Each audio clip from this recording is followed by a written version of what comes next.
Jak sundat motorkářskou helmu ve 2 lidech? Jedete si takhle na výšku s motopartou a zatáčte to někomu ústřelí. Chcete mu pomoct? S tím adrenalinem ve vás to bude náročné, ale prosím v prvé řadě myslete na své bezpečí. Motorkáře zkontroluju, jestli nemá masivní krvácení. Pokud ano, tak ho okamžitě zastavím. Potom pacienta oslovím a pokud se mnou komunikuje, vím, že dýchá a nemusím helmu sundávat. Maximálně mu můžu otevřít hledí a povolit řemínek, pokud by ho strpěl.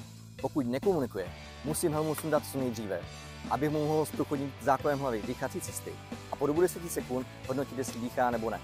Jak na to? V prvé řadě odepneme řemínek, druhý zachránce předozadním uchopem fixuje v rámci možností páteř. Pokud je přilba odklápěcí, tak ji vyklopíme, pokud není, tak otevřeme alespoň hledí a pokud je přilba vybavena vyndávacími lícnicemi, tak ji nezapomeňte vyndat, půjde to lépe.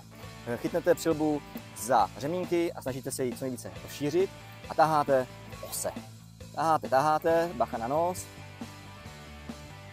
A v tuhle chvíli si to přebírám od druhého zachránce, provádím záklon hlavy a 10 vteřin hodnotím, jestli ten člověk dýchá normálně nebo ne. A co vy? Umíte správně sundat přilbu motorkářovi, který je bezvědomý?